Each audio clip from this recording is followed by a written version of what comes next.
მე ესე ვფიქრობ. აი რა ფსიქოლოგიური დასკვნა, რა დასკვნა უნდა დაწეროს ფსიქოლოგიური ცირამუამ. Psicologia ესეთი ქალბატონი ნანა ცირამუა და სხვათა შორის მერთხელ მე ადვოკატთა ასოციაციის ტრეინინგებზე ვიყავი და ეს ქალბატონი შემოვიდა იქა და ლექცია წაგვიკითხა ჩვენ. აი ამ ქალმა რომელიც ქუთაისის საქალაქო სასამართლოს იქ სააპელაციო მოსამართლეს მიუვარდა სახში და იქ ესე იგი ობსტრუქციები მოაწყო შეიძლება ეს ქალი საერთოდ რაღაცა ამან დასკვნა დადოს ან ეს ბავშვებთან შეუშვათ როგორც შეიძლება ადამიანი ფსიქოლოგი იყოს და მიუვარდეს ვიღაცა სახში სახთან და ტერორი მოუწყოს ხალხო აი და მე აპროტესტებენ ეს ხო გააკეთეს სასამართლოსთან აი რაც ახლა განახებთ მე აი ეს საშინელება და მე არიან აღშფოთებულები რომ რატო დაგვსაჯესო აი ამ ფაქტის მე რაც ეს იკადრეს ამაღლებას ჩვენს კოლეგას რამე დაემართება ციხეში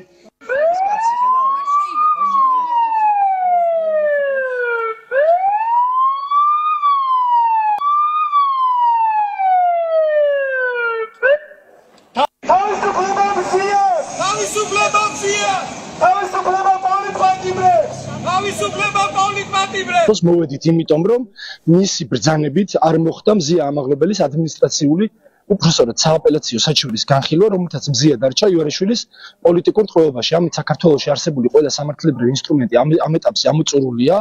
მზია უკვე 15 დღეა ჩვენი კოლეგა ქალთა ციხეში შიმშილობს მის სიცოცხლეს და ჯანმრთელობას ემუქრება საფრთხე და მოსამართლედ წოდებულმა ოქროპერიშვილმა უნდა იცოდეს რომ მის კოლეგებს გვახსოვს ყველა იმ მოსამართლედ წოდებულის გვარის სახელი რომელიც მზიას პოლიტიკურ ტყვეობაში ამყოფებს და ყველა იმ მოსამართლეს მივადგებით სახლთან და კართან და მთელ სამეზობლოს და მთელ მოსახლეობას გავაგებინებთ მონა მოსამართლეების გვარებსა და სახელებს. მზია არის ივანიშვილის პოლიტიკური ტყვე, ივანიშვილის დიქტატორის ტყვე, თავისუფლება მზიას, თავისუფლება პოლიტპატიმრებს და ვიბრძოლებთ იქამდე ვიდრე ის არ იქნება თავისუფალი. მზია შიმშილობს და მისი ჯანმრთელობა საფრთხეშია და ჩვენი მოსამართლე ეგრეთ წოდებული მოსამართლე ძალიან მშვიდად კვირა დღეს ისვენებს და ძალიან კარგად გრძნობს თავს, მაგრამ ჩვენ გვინდა ეს ყველაფერი გავაგებიოთ რომ ჩვენც ვიცით მათი სახელები, ვიცით თუ რა გააკეთა და რას აკეთებს ამ ქვეყანაში უსამართლობას რო აკანონებს. ამიტომ მისი მეგობრები, მისი კოლეგები მოვედით იმისათვის რომ გავაპროტესტოთ და ხმა გავაგონოთ ამ მოსამართლეს თუ ამას მოსამართლე ქვია.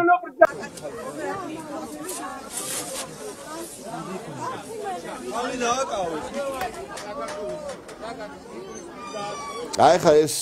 აქცია ხო ჩატარდა. ეხლა თქვენ წარმოგიდგენიათ ამ მოსამართლეს ყავს ოჯახი. ყავს ბავშვები. და ეხლა მისი ბავშვები რო შეხედავენ, მისი ოჯახის წევრები რო მოვარდა ჯოგო, ბრბო ხალხისა და ყვირიან ამ მოსამართლის შეურაცხყოფელ ფრაზებს. მე რო იქ ეხლა კოქტეილები არ ესროლეს მოლოტოვის იმას, რა ქვია, იმ სახს. ეს არ არის ფსიქოლოგიური ტერორი, მეგობრებო? და უკვირთ რომ რატო დაგვაჯარიმა, მე უკვირთ რომ რატო დაგვაჯარიმა რომ მოსამართლემო, აი ეს ქმედება რომ ჩავიდინე. მზია ამაღლობელის მხარდამჭერი აქციის 9-ვე მონაწილე ოლიგარქის სასამართლომ 5,500 ლარით დააჯარიმა. ქუთაისის სასამართლომ ფსიქოლოგები, ჟურნალისტები, მუსიკოსები, აქტივისტები, პედაგოგები მოსამართლე მალხაზ ოქროპირაშვილის სახლთან გამართული მშვიდობიანი და ხანმოკლე აქციის გამო სამართალდარღვევებად ცნო და სამოქალაქო პროტესტისთვის ჯარიმა დააკისა. პროცესი დილიდან ხმაურის ფონზე მიმდინარეობდა. ნინუცა კეკელია ჩაგორთება პირდაპირ ეთერში და გვეტყვის რა ხდებოდა დღეს პროცესზე და რა განცხადებები გაკეთდა მისი დასრულების შემდეგ ისმენიძე. თავდაპირველად უნდა იცოდეს ჩვენმა მაყურებელმა, ამას ვიმეორებდით ჩვენ მთელი დღის მანძილზე, რომ ბრალდება, ადმინისტრაციული ბრალდება, რომელსაც ედავებოდნენ 9 დაკავებულ პირს, რომელთა შორის კარგად ვიცით, რომ არიან მომღერლები, ჟურნალისტები, მასწავლებლები, სამოქალაქო აქტივისტები, ითვალისწინებდა 15 დღიან პატიმრობას და მოლოდინიც არსებობდა ასეთი, რომ 15 დღიან პატიმრობა შეუფარდებდა ივანიშვილის სასამართლო ქუთაისის საქალაქო სასამართლოში საქართველოში განსაჯერის სკამზე მსხდომ პირებს. თუმცა როგორც ცოტა მოგვიანებით გაირკვა შემდეგ, შინაგან საქმეთა სამინისტრომ დააყენა შუამდგომლობა და მოითხოვა ჯარიმა 5,000 ლარიანი გირაოც ჯარიმის შეფარდების, რაც დააკმაყოფილა ქუთაისის სახალხო სასამართლოს მოსამართლემ ნინო ქათამაძე, ლადო აფხაზავა, გელა მთივილიშვილი, მაია ცირამოა, მათი კოლეგები, დანარჩენი 5 პირი დააჯარიმა ქუთაისის სახალხო სასამართლომ 5,000 ლარიანი ჯარიმით, იმის მიუხედავად, რომ მათ კანონდარღვევა არ ჩაუდენიათ, მშვიდობიანი საპროტესტო აქცია ჰქონდათ არასამუშაო საათებში მოსამართლის საცხოვრებელი სახლის მიმდებარე ტერიტორიაზე, ისინი გამოხატავდნენ პროტესტსა და სოლიდარობას მზეა ამაღლობელის მიმართ, მხოლოდ იმის გამო, რომ სააპელაციო სასამართლოს მოსამართლემ ოქრო პირაშვილმა არ მიიღო განსახილველად სააპელაციო სასამართლოში მზეა ამაღლობელის არჩევი. ადმინისტრაციული სამართალდამტვერად საქართველოს ადმინისტრაციული სამართალდამტვერად კოდექსის 174 პრიმატურის მეოთხე ნაწილი და ადმინისტრაციული საქმეების სახით შეებართოს ჯარიმა 5,000 ლარის სოდენობით. ნინო ქათამაძეს ცნობილი სამართალდამტვერად საქართველოს ადმინისტრაციული სამართალდამტვერად კოდექსის 174 პრიმატურის მეოთხე ნაწილი და ადმინისტრაციული საქმეების სახით შეებართოს ჯარიმა 5,000 ლარის სოდენობით. მაია ცირამოა ცნობილი სამართალდამტვერად საქართველოს ადმინისტრაციული სამართალდამტვერად კოდექსის 174 პრიმატურის მეოთხე ნაწილი და ადმინისტრაციული საქმეების სახით შეებართოს ჯარიმა 5,000 ლარის სოდენობით.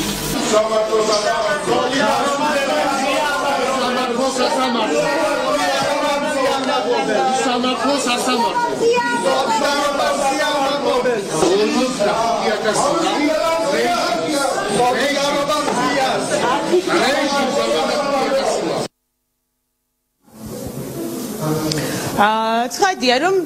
გებული ხონდა და მზად ვიყავით ამ ბრძოლაში, რაც არ უნდა სასჯელი მიგვეღო, ბოლომდე გავყოლოდით. პოლიციელებიც იყვნენ, რომლებიც არ მოვიდნენ, არ გაგვაფრთხილეს, ამაზეც ბევრი არ მიგვითითეს ამის შესახებ. ჩვენ ვიფიქრებდით და მე პროტესტი ჩემთან დარჩებოდა, მაგრამ რაიმე გზას ვიპოვიდი, მაგრამ იცით მე რა რისკებს ხედავ, რომ ჩვენ პროტესტის გამოხატვის თავისუფლების ყველა გზას გვიჭრია ნელა-ნელა.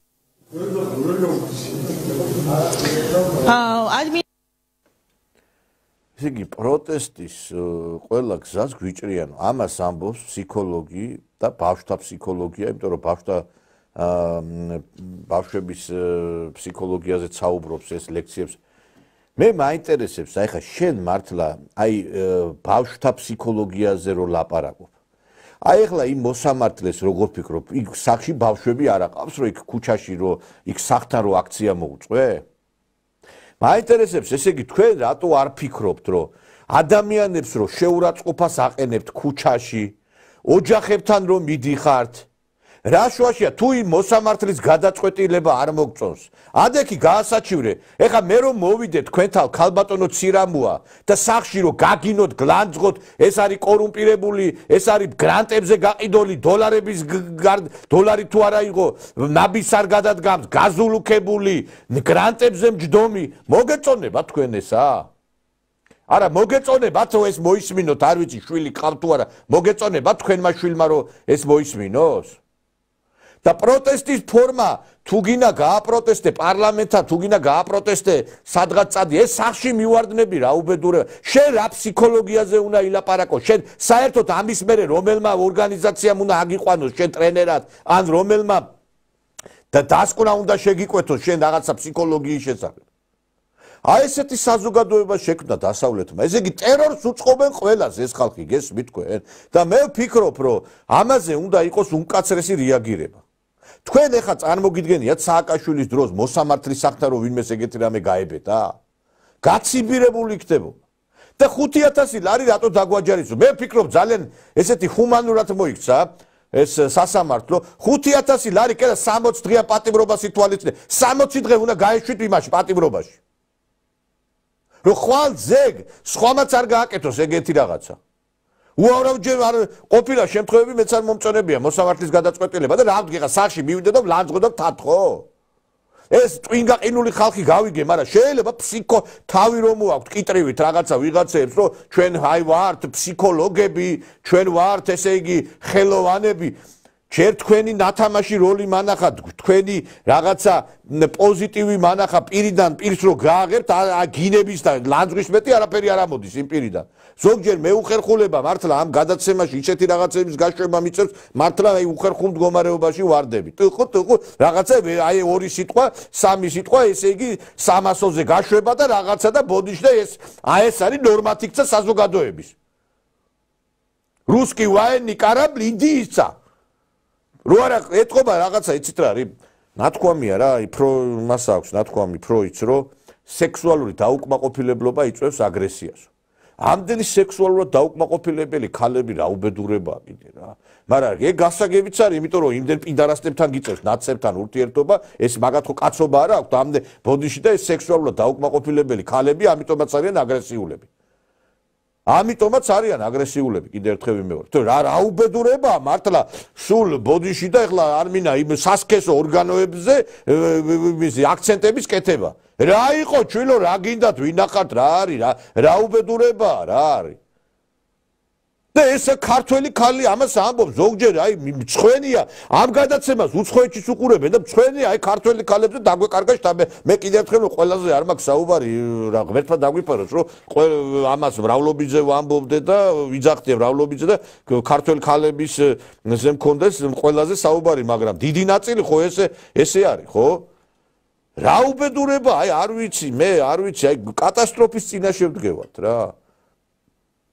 და მერე გამოვლენ და რაღაცა მაღალ მატერიებზე დაგვიწყებენ საუბარს. და ომი არ გინდათ და ესეთი ფრაზები რო ისმის ხოლმე მათი განცხადებებიდან. აი გაუგებარია ყველაფერი ეს მეგობრებო და იცით რა შეასაქმე? ახლა ინფორმაცია გავრცელდა აგერ საკმაოდ ისეთი საინტერესო რომ აი ომზე რო ლაპარაკობენ ზელენსკიმ განაცხადა რომ ის აპირებს კონტრაქტი გააფორმოს 18-დან 25 წლამდე ახალგაზრდებთან უკრაინულ არმიაში მსახურებისათვის და წელიწადში საკონტრაქტო თანხა იქნება $24,000. ეხლა თანხა საკმაოდ ისეთი არის ნორმალური მე ვფიქრობ, მაგრამ უკვე იქამდე მივიდნენ 18 წლის ბავშვების გაშვებაზე არის საუბარი უკრაინულ არმიაში. თქვენ ატყობთ საზეა საუბარი? აი რომ მოგადგებათ ეხლა აი ნანი ბრეგვაძეს მინდა მივმართო და ეკა მამალაძეს არ ვიცი რამდენი წლის ბავშვები ყავთ მათ და კიდე ვიღაცეებს იმ პერო გარჭობილი იმეებს იქ რო გოგლი მოგლიზე რო გაზრდილიყავ ჩვილები რო დაიწყოს მართლა ომი აი 18 წლის ბავშვებიდან რო იქნება ის რა ქვია აღრიცხვა მე იქნებით თანახმა რომ თქვენი შვილები გავიდნენ წავიდნენ ომში აბა ომი არ გინდათ ხო ლაპარაკობთ რომ ისა უკრაინაში საქართველოს ბედი წდება აგერ არის წადით და იომეთ რა და მე კიდე რა მაინტერესებს იცი რატო არის ის რომ ეს აი ომში წასვლას თავი დავანებოთ აი ეს გუბაზა სანიკიძეს აი ეს გუგულავას აი სააკაშვილის ბარამიძის დეკანოსიძის შვილები რატო არ ხდება ადმინისტრაციული ჯარიმის სახტელების ქვეშ. აი ეს სხვისი შვილები რო ჯარიმდებიან და სხვისი შვილები რო მიდიან ციხეში. თქვენი შვილები ომში კი არა, მიტინგზე არ გამოკავთ, იმაში გადამალული ყავთ. თქვენ ომში გაუშვებთ თქვენ შვილებს, ღმერთმა დაგვიფაროს, ეს არავის არ მინდა, მაგრამ თქვენ ომში კი არა, კაცო, იმან გამოვიდა მახსოვს, უსუფაშვილი იყო, გახსოვთ ალბათ და მეო ჩემ შვილებსო კაცო რა სისულელეაო მეო ჩემ შვილებსო ომში როგორ გაუშვებო მეო პირიქითო ჩემი შვილიო რასაც იტყვისო ისე უნდა გადაწყვიტოსო ბედნიერებისთვის არისო გაჩენილიო და აი ესე უნდა იყოსო ესე უნდა მოიქცესო გახსოვთ ალბათ ეს განცხადება მისი რომ როგორ განაცხადა ამ კაცმა თავის შვილთან დაკავშირებით აი ხა მე მოვნახე კიდევაც ეს მისი განცხადება და მინდა მოგასმენინოთ აი ეს რაც თქვა ბატონმა უსუფაშვილმა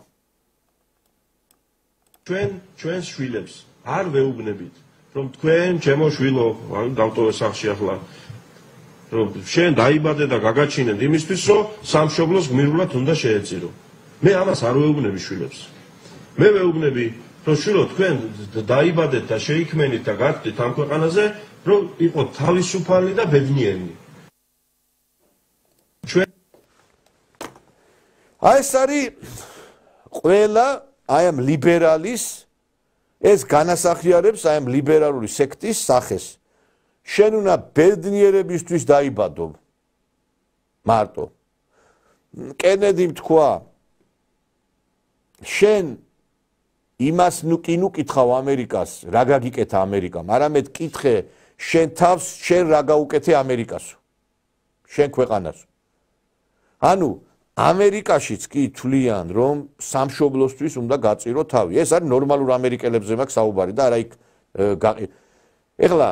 ამას არ უნდა შვილი გაუშვას ომში და გამოდიან და ესენი ყო დღე არ ჩაივლის ორი ქართველის გვამი არ ცხედარი არ ჩამოიტანონ უკრაინიდან. კი მაგრამ თუ ასეთვით თქვენი შვილებს რატო არ აგზავნით უკრაინაში? არა გეკითხებით გინახია თქვენ რომელიმე ნაცმოძრაობის ლიდერის შვილი წასული უკრაინის ომში?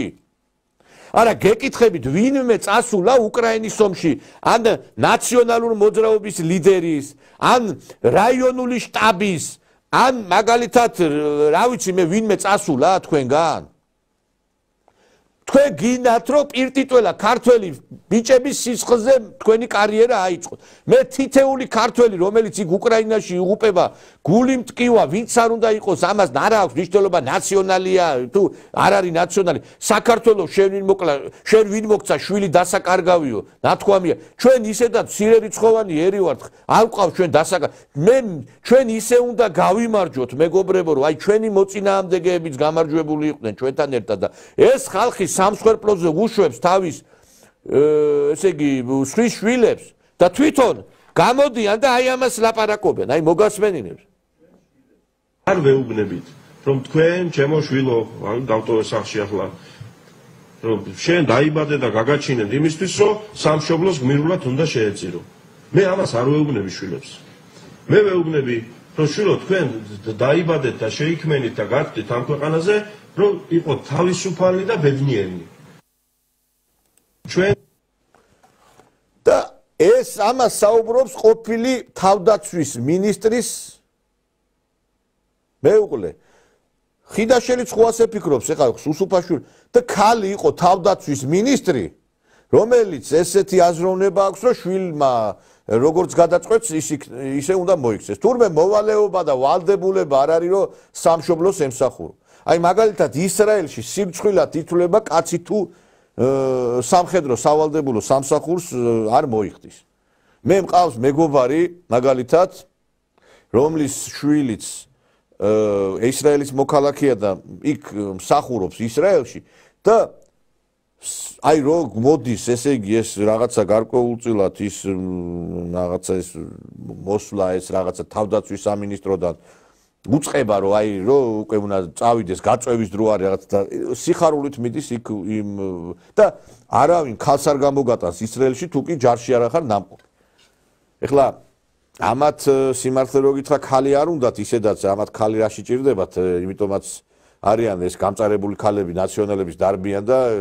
იმ სასქესო ორგანოზე აქვთ აქცენტები და ყვირიან იმიტომ რომ არ ვიცი სექსუალურად დაუკმაყოფილებელი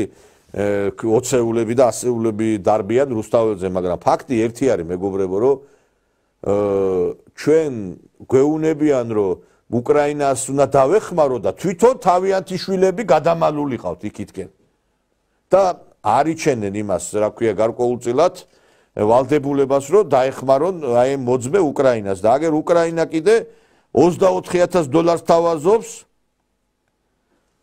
თითეულს ვინც კი 18 წლიდან დაიწყეს უკვე გაწევები თითეულს საკონტრაქტო სისტემით ვინც კი აი ჯარში წავა და ეს უნდა თამათ აი ეს ყველაფერი და ვერ ეღირსებით თქვენ ამას ვერ ეღირსებით რომ აი ეს სისტემა შექმნათ საქართველოში და ასეთი სისტემით იყოს ჩვენი ქვეყანა აწყობილი თქვენს იმაზე რაღაც გარკვეულ დაკროლზე თქვენ ამას ვერ ეღირსებით და ბევრი რომლებმაც გამოაჩინეთ თქვენი თავი რომ რას და როგორ მოქმედებთ მალე თქვენი ადგილი იქნება ისტორიის სანაგვეზე ისედაც კი ხართ პრინციპში ისტორიის სანაგვეზე მაგრამ საბოლოოდ ქართველი ხალხი გამოგიტანთ განაჩენთ. ახლა იმ დღეს ეს გავრცელდა ინფორმაცია ერთ-ერთმა ქალბატონმა დაწერა ეს ინფორმაცია რომ მოსამართლესთან და ეს მოსამართლეებზე არიან ძალიან დაგეშილები ბოლო პერიოდში რომ რაღაცაო ვაჩვენოთ ესე იგი ამ ქალბატონის სურათი მეგობრებო ახლა მოიცადეთ ერთი განახებთ ესე იგი ამ ქალბატონის ბიოგრაფია დაწერა იმას ქნეს რა ქვია გამოიტანეს რომ თურმეო ისაო რუსეთში დაამთავრაო იქო სასწავლებელიო ვანახოთ ეს ქალბატონი მოსამართლე რომელზეც არის დაგეშილები და ამ ქალბატონმაო შეუფარდაო იქო პატიმრო ადმინისტრაციული ჯარიმაო სახტელებიო და როგორ შეიძლებაო რომ ესეთი მოსამართლეები ყავდესო ესე იგი როგორი ბულინგი მიდის თუ ატყობთ უკვე ამ მოსამართლეებზე რომ ესე იგი ვინც კი ამისთან რამეს ციცინო მოსიძე არის ეს მოსამართლე ვინც განახეთ მე თქვენ ბატონებო და ესე იგი მთელი ამ მოსამართლის ბიოგრაფია არის გამოტანილი რომ გალის რაიონის სოფელ შეშელეთის აკადემია დაამთავრა ამ ქალბატონმა შემდეგ ტექნიკური უნივერსიტეტი მერე მოსკოვის იურიდიულ ინსტიტუტში ჩაირიცხა და დაამთავრა მერე შემდგომ ჯავახიშვილის იურიდიული ფაკულტეტი 96-ში და ამ ციცინო მოსიძეს არის ახლა დაგეშილები ესენი ვანახოთ ეს სურათი რომ ესე იგი როგორო ესე იგი გამოიტანაო და არის ამაზე აქვს საუბარი ნეტა ესეთი მოსამართლეები იყვნენ ძალიან ბევრი საქართველოში რა გინდათ რა სერჩით ახლა ამ ქალბატონს რომ თქვენ არ გაგამართლათ და თქვენი დაცვის ქვეშყოფები მიმართ არ გამოიტანა ის გადაწყვეტილება რომელიც თქვენთვის იყო სასურველი მე კიდევ ერთხელ ვიმეორებ სანამ ამ ქვეყანაში დაცული არ იქნება პოლიციელი მოსამართლე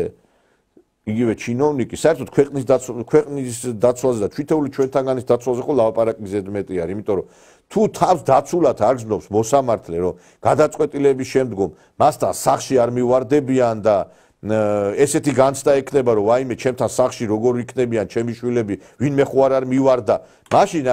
რა სამართლებრივი გადაწყვეტილება უნდა მიიღოს მოსამართლე ესენი არიან უკვე ვაბანკზე მიდიან უკვე კადრულობენ იმას რისი რაღაცა უკვე არც ერთ ჩარჩოში არ ჯდება ამიტომ კიდევ ერთხელ ვიმეორებ ჩვენი ხელისუფლებამ უნდა მიიღოს გადაწყვეტილება შესაბამისად და ამ ადამიანების მიმართ უნდა იქნეს გამოტანილი უმკაცრესი გადაწყვეტილებები ეს 60-იანი ადმინისტრაციული პატიმრობა რო უკვე დადგინდა ეს კარგია იმიტომ რომ იქნება იქ მაინც რაღაცა ცოტა დაფიქრდნენ თავიანთ ამ ქმედებაზე ახლა ეს ვაჟბატონი ცოტათი ტვინი შეეცვალა ამ გაბიტაშვილს რო ჩამობძანდა იქიდან აბუდაბიდან რაღაც სხვანაირად დაიწყო მაგრამ ქართველი ხალხის რისხვას ვერავინ ვერ გაექცევა იმიტომ რომ სულ არ მომწონდეს რომელიმე დეპუტატი მაგალითად სადღაც საფრანგეთში რო დადის ან ინგლისში ხელისუფლების წარმომადგენელს ჩემთვის გამაღიზიანებელია ის რომ ქუჩაში ვიღაცა მოგაძახოს რაღაცა რანაირად შეიძლება თუ არ გინდა აგერ არის ტელევიზიაში თქვი აგერ არის რაღაც მაშინ თქვი პარლამენტში თქვი რა უბედურებაა ეს რა წესია ვინდა ან როგორ შეიძლება პირიდან ამოგივიდეს ის რომ ისაო რა ქვია საჭმელშიო უნდა ჩავაფურთხოთ თქვენ ფურთხისგან გაკეთებულებო თქვენ ამართლა რა ის ბუღაძე რო დისერტაციას გაწვევინებდათ ფურთხის იმაში რა ქვია შეფურთხებაში სააკაშვილის ფურთხისგან გაკეთებულები ხართ თქვენ ყველანი რა თქვენ ადამიანები არა ხართ და თქვენ კიდევ ერთხელ ვიმეორებ თქვენ ხართ ცხოველები მაგრამ ცხოველებსაც აქვთ რაღაც ინსტინქტები ახლა ლომს რო რაღაცა პატარა შველი შეხვდეს იმას არ შეჭამს მაგრამ თქვენ ადამიანი კიდევ ერთხელ ქუჩაში რო იყოს და რაღაცა დავარდნილი გადაულით გადათელავთ რა მე ვფიქრობ რომ ჩვენ უნდა ვიყოთ ბოლომდე საქმის მიმყვანები და ნახევარ გზაზე საქმე არ უნდა დავასრულოთ ჩვენ გვაქვს საქმე იმ ხალხთან რომლებიც ჩვენ ეროვნულ გმირებს სამშობლოსთვის თავდადებულ ადამიანებს, რომლებმაც სიხარული აჩუქეს ქართულ ხალხს, იმათ მოღალატეებს ეძახიან და აი მოღალატეებს კიდე გუნდრუქს ურკვევენ. აი ზოგჯერ არ მინდა მეგობრებო რა. აი გუშინ არ ვიცი ცეთი აი მოვისმინე ერთ-ერთ გადაცემაში გამოვიდა ერთი ადამიანი, რომელთანაც მე საკმაოდ ისეთი რაღაც ურთიერთობა მქონია და აი მე საერთოდ ადამიანურ გზნობებს და ადამიანურ ურთიერთობებს ძალიან დიდ უპირატესობას ვანიჭებ და ჩემთვის მნიშვნელოვანია რომ ერთი პერიოდი როდესაც ადამიანთან ერთად იბრძოდი რეჟიმის წინააღმდეგ, გვერდ-გვერდ იყავით, რაღაცა სუფრაზე მжდარხართ, რაღაცა გიბძოლია, რაღაცა ადამიანური გზნობა გაქვს მის მიმართ და რო ხედავ რომ ეს ადამიანი აი დაეცა და წუმპეში არის. გამოდის ეს ადამიანი არ მინდა გვარსახელს არ დავასახელებ კიდე ერთხელ მაგათგან განსხვავებით მე არ ვარ ისეთი რომ ყველა აი ზოგჯერ კი არ უნდა გადაუარო გადაურბინო მაგრამ არა ვარ ეგეთი იმიტომ რომ რაღაცა მაქვს მაინც ისეთი რომ აი ბოლომდე ვერ ვიმეტებ ამ გამოვიდა და ლაპარაკობს იმის შესახებ რომ აიო პოლიტიკური ნიშნითო კაცო რო დაიჭირესო ეს მეგი გოგიტიძე კი არა ეს ბოდიში და ეს ქალბატონი რო იყო აქციაზე ახლა ეს რო ყვირის თან და რომ ღერის რა გიჟივით რო იქცევა რა და ეს ცირამუებზე და იმებზე და მსახიობებზე ქონდა აქცენტი და ისა აიო ესენიო როგორ შეიძლებაო რომ აიო იმას ქნაო დასაჯო გესმით იმიტომ რომ ესენი ხო თავის იმას გამოხატავენ პოზიციას რა მოხდა მოსამართლესთან მივიდნენ მე მაინტერესებს ახლა იმ პოლიტიკურ აი რაღაცა პარტიის იმ წარმომადგენლებს მინდა მივმართო აი თქვენ სახთან რომ მოვიდეს და ესე შეურაცხყოფა გაყენოთ ეს ნორმალურია მისაღები არის აი რა დააშავა თქვენი ოჯახის წევრმა რატო უნდა აგოს ოჯახის წევრმა პასუხი იმაზე რასაც აკეთებს მაგალითად არასწორს თუნდაც ადამიანი ეს ნორმა არის საერთოდ და ამას ამბობს ადამიანი რომელსაც რაღაცა იმასთან უსამართლობასთან მებრძოლის ის აქვს მანტია მე ხედავ როგორ დაეცა ადამიანები რომ აი ვინც კი რაღაცა სამართლიანობაზე ლაპარაკობდა დღეს აი ერთადერთი იმას არ იძახიან ნაცმოძრაობას უჭერთ ხარშვა თორე არავითარი განსხვავება აღარ არის უკვე ხალხო კარგით სირცხვილია თქვენთვის წარსულს ეცით პატივი გასაგებია რომ ხელისუფლებაზე ხართ გაბრაზებული მე ამ ხელისუფლებისგან არაფერი პრივილეგია არ მიმიღე რამე თანამდებობა მივიღე ამათგან რამე მივიღე საერთოდ თქვენზე მეტი ვიბრძოლე იმ რეჟიმის წინააღმდეგ ბევრი თქვენთაგანზე კი ეხლა ბევრი ჩემზე მეტი გააკეთა მაგრამ მე დავტოვე სახელმწიფო სამსახური აწყობილი მქონდა საქმე კარგი ისამ მქონდა თანამდებობა წამოვედი და დავიწყე ამ რეჟიმის წინააღმდეგ ბრძოლა და იმის შემდგომ ვებძვი ამ ნაცმოძრაობას და არც თანამდებობა მოუწია ჩემთვის არავის არც პრივილეგია მოუწია არც ფინანსები მოუწია ჩემთვის არავის არაფერი და რა ვქნა ეხლა ავდგე და აი მე ამათმა არ დამაფასეს და არც მინდა არაფერი მაგათი სიმართლე რო გითხრა მაგრამ რაღაცა ყურადღება და ელემენტარული რაღაცა შეიძლება რო იყოს ეხლა ბოლო დამოუკიდებლობის დღე რო არის და მთელი მას ნაცხროვას და აი ნაცბოზებს ეძახით სიცხვილია რა ხალხსაც მაინც უნდა დაუძახო აქ მარტო ჩემზე არ არის ლაპარაკი ხო და რა ვქნა ეხლა გამწარებო თქვენ პარლამენტში მაინც იყავით ზოგიერთები ეხლა ძიძიგური რო გამოვა და ბიძინა ივანიშვილს აგინებს აი სიცხვილი არ არის ხალხო ცალცალი კალოშით მიხვედი პარლამენტში და მილიონერი ხარ უკვე ეკაბესელია რომ დგას აი ბაია ბაბუცა პატარაიას და აი ნაცხროვის გვერდით აი უკანას აი მე ვიცავდი ეკაბესელიას როდესაც მას ჰქონდა დაპირისპირება იმ სასამართლო საკითხებთან დაკავშირებით მეგობრებო მაგრამ ეხლა ნანობ ამ ყველაფერს ნანობ იმიტომ რომ შედალოცვილო ესე იგი შენ გამოდის რომ იმიტომ უპირისპირდებოდი აი მე კიდე ერთხელ გეუბნებით ხალხო ეს ხალხი ვინც სააკაშვილის უპირისპირდებოდა რეალურად იმიტომ კი არ უპირისპირდებოდა რომ რაღაც სააკაშვილი არ არამედ უნდოდა რაღაცა თანამდებობები მიეღოთ პრივილეგიები მიეღოთ როგორც კი ეს პრივილეგიები თანამდებობები მათ ვერ მიიღეს ეხლა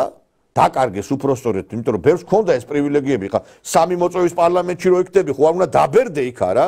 როგორც კი ფსის მიღმა აღმოჩნდნენ იმ წუთასვე დაუპირისპირდნენ ესე იგი ხელისუფლებას და დადგნენ ნაცების გვერდზე ძიძიგურები ბესელიები გოგიჩაიშვილები ეხლა გოგიჩაიშვილს ეგონა გუში რო დააკავებდნენ ალბათ ქართველი ხალხი დაიძრებოდა მის რამხელა წარმოდგენა აქვს ზოგს თავის თავზე გაგიკვირდება რა და ამიტომ მე ერთი რამე მინდა ვთქვა რომ ლაფში რაღაცა იცით რა რაღაცა თუ გაგიკეთებიათ ვიღაცას 1-2 კაი საქმე ისე ნუ გააკეთებთ რომ ის 1-2-ით დაავიწყდეს ყველას რა და აი გადაირეცხოს ეს თქვენი მოქმედებით ის წინვალე რაღაცა თუ გქონდათ ცხოვრებაში, იმიტომ რომ ყველა ადამიანში არის რაღაცა ნათელი. არ არსებობს ადამიანი სულ ყველაფერი იდიოტი და ნაძირალა და არარაობა იყოს. ყველა ადამიანში რაღაცა თუ გადაშენებული არის, ხა მაგალითად ეხლა სააკაშვილში არაფერი ნათელი არ არის, მაგრამ არის ხო ვიღაცაებში რაღაცა. ამიტომ ის დრიტა გააღვივეთ თქვენში და დაუბრუნდით იმას, რაც იყავით. კიდევ ერთხელ ვიმეორებ, კიდევ სანამ დრო არის. მაგრამ მე ეჭვი მეპარება, რომ თქვენ რამე გამოგასწოროთ, იმიტომ რომ ნაცობა არის რაღაცა ჩოფიანი ძაღლის ვირუსივით არის.